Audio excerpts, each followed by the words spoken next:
All right, so on this show, we often use history as a guide, which is what you want to do as an investor. My next guest, though, says that his firm's analysis of a century worth of monthly S&P 500 returns suggests that dips are likely to be bought over the next couple of months. Joining me now, 42 Macro founder and CEO Darius. Darius, great to have you here.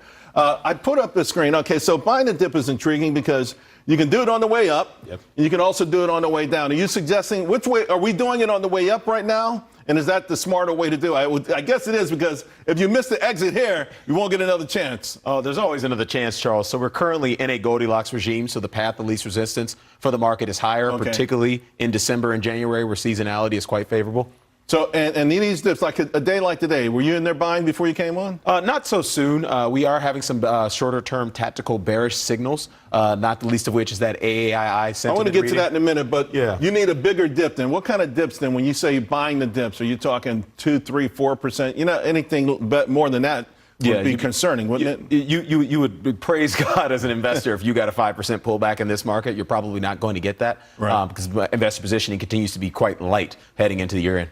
All right, you mentioned Goldilocks, and the last time you were here, you talked about this as well. Goldilocks positioning, high beta over low beta still. 100%, yep. Growth over value, mega cap growth over dividend stocks, spread products, i.e. credit over treasuries. Right now, this is a market that wants to take more risk, and there are positive fundamental tailwinds that are allowing it to do so. An emerging narrative, though, is that these stocks have had their run. That money is rotating out of mega cap stocks right now. Goldman showed a chart, I think it was last Thursday's session, where you saw secular growth versus mega cap growth, a huge disparity. Do you see anybody? You're not selling these mega caps. You hold on to them even as they pull back a little bit. Yeah, I think that's the appropriate trade, is to hold on to them, particularly as we head into next year, where the debate around a soft landing, a hard landing, or a no landing continues to be quite fervent. All right, now you mentioned the chance of maybe just a pullback. One of the things you're using is the AI, American Association of Individual Investors. I love this thing. It comes out every Thursday.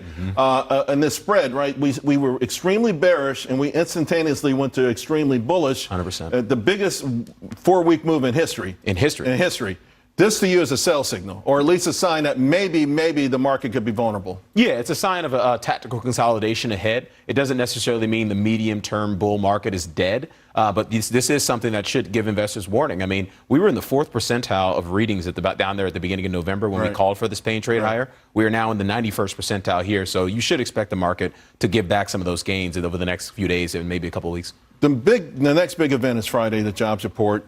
Depending on how that come in. By the way, have you modeled that? Do you have an idea where you think the number's going to come in? Yeah, I'll give you the answer to that. Absolutely not. Investors need to eat a lot more humble pie and add a lot more humility to their investment processes. Recall, heading into this year, everyone was recession first half, recovery second half, and we're seeing a lot of that same, hubris heading into next year about the path of a soft landing. Now, whether or not we get a soft landing doesn't really matter from my perspective. What matters is investors implementing positive risk management along the way. Well, it's interesting to me that last week the two competing narratives for headlines were rate cuts sooner rather than later and soft landing. They don't go together. 100%. If the Fed's got to cut rates, that means we're having a hard landing, doesn't it? Yes, it does. Well, not necessarily. They have to cut rates sooner. Like, in other words, a month ago it was June, now it's March. 100%. Absolutely, Charles. And you're asking all the right questions. And this is why I think the balance of risk as we head into next year, that distribution is quite flat. And so as an investor, it matters a lot less about what's going to happen